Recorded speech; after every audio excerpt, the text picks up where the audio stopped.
Chinese President Xi Jinping is all set to visit Moscow tomorrow. This is being seen as a major diplomatic boost for the Russian President Vladimir Putin, who has largely been isolated by various countries.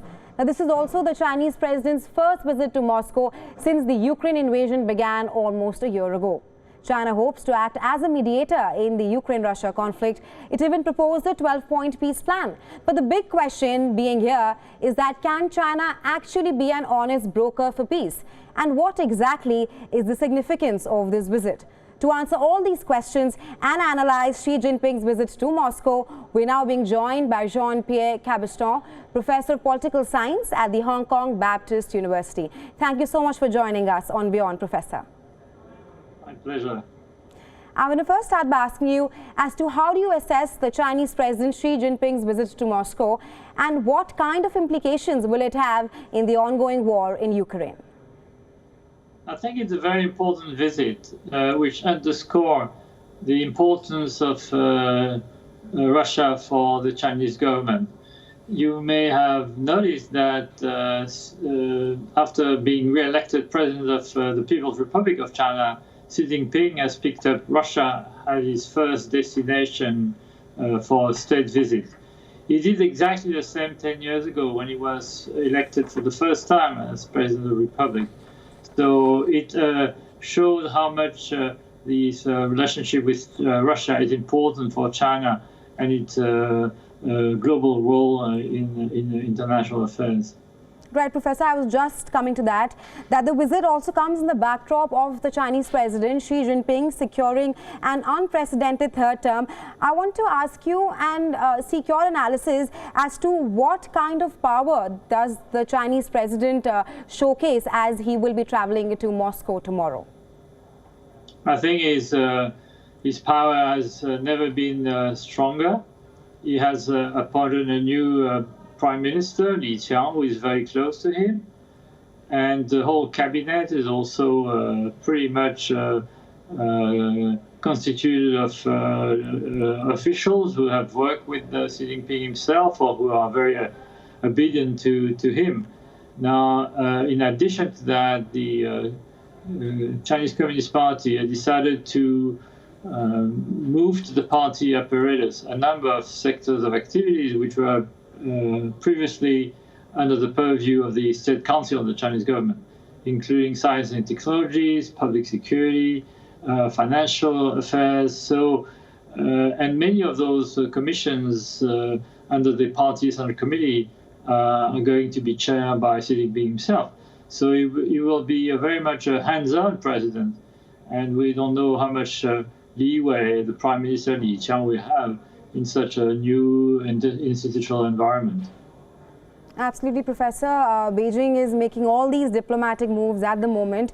But I want to ask you that, do you think China will be successful in playing a mediating role? The bigger question being that, can China be an honest broker for peace? The short answer is no. Of course, China is trying to capitalize on its recent diplomatic success in helping Iran and Saudi Arabia to reconcile and resume diplomatic relations after 7 years of suspension of those relations. That was a rather easy task since China was the best placed power to broker that reconciliation, if you will. But for Russia and Ukraine, and it's another matter, because clearly China, despite its official neutrality, is very much on the Russian side, and the perception that China is supporting Russia is very strong around the world, including in Ukraine, providing weapons under the disguise of dual technologies or through third countries. Now we have more and more evidence that China is helping actually Russia in its war effort. Now, the problem for China is not so much to reach out Putin, because Xi Jinping has already a very good relationship with Putin. Its challenge is to reach out the Ukrainian authority, President Zelensky, and the Ukrainian government. Now, I have to say that the 12-point position paper issued by China not long ago has been rather well received by Ukraine.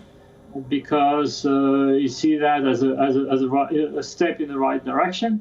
But this position paper is far from being a peace plan or even a ceasefire plan between Russia and Ukraine.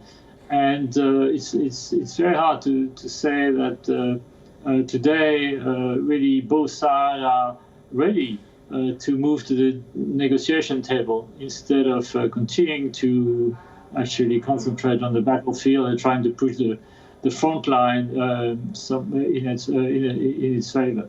So that's the challenges that Xi Jinping is going to face in the coming days in Moscow in his state visit to Russia. Right, Professor. And how are the US and Europe viewing this trip by the Chinese president? We know how Washington has been extremely frustrated with China's diplomatic and economic support for Russia lately.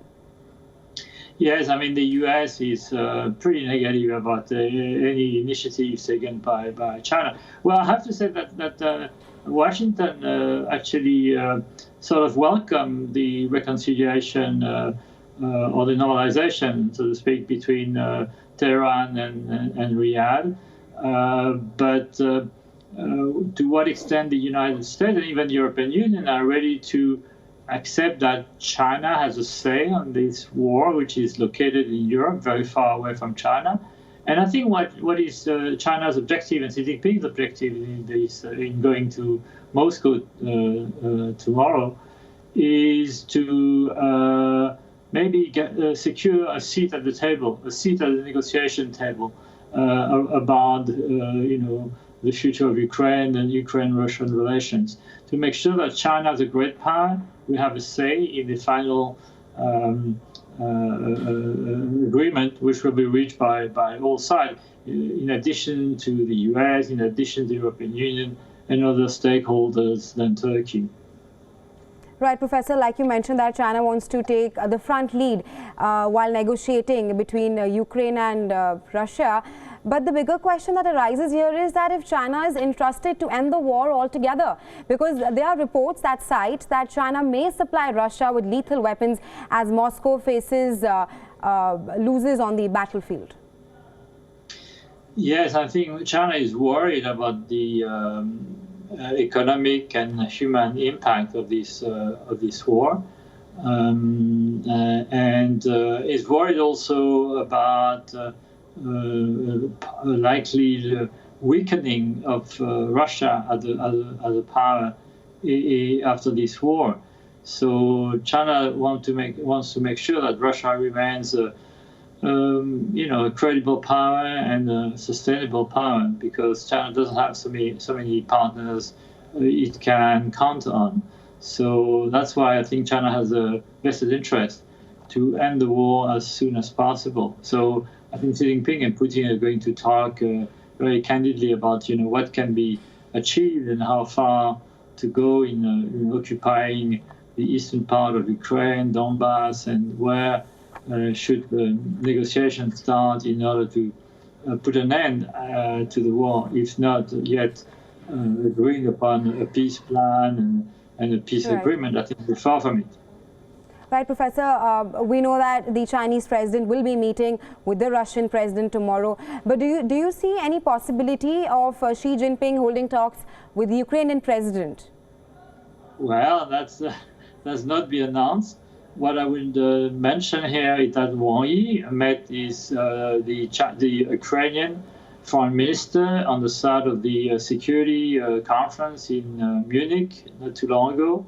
That Qin Gang has also had some interaction with his Ukrainian counterpart. So I think it will be a scoop in a way if after visiting Moscow, Xi Jinping goes on and flies to Kiev to meet Zelensky and the Ukrainian government. We don't know. That will be an interesting move on the part of China. Whether it's going to help, putting an end to this horrible war, I hope so. But it's just one piece of the puzzle and one factor in finding an end to this conflict. Right, Professor. My last question to you before I let you go. What kind of message are China and Russia trying to send to the West with this upcoming meet? Well, I think they want to send the message that they are on the same page as far as international relations are concerned. Actually, they may disagree about the principle of sovereignty, to which China is very much attached to. But I think they want to reorganize the world order to move the world towards a more multipolar world, but also a world which is, from a political point of view, would give some space to the authoritarian regimes and would weaken the West altogether, but also democracies around the world. Right. Thank you so much, Professor, for joining us on this hour and sharing your insights on this. Okay. You're welcome. Now, in just a matter of 24 hours, the Chinese president will be in Moscow. We at WION will, of course, be tracking the bilateral between the two leaders very closely and will be assessing how the visit will impact the ongoing war in Ukraine.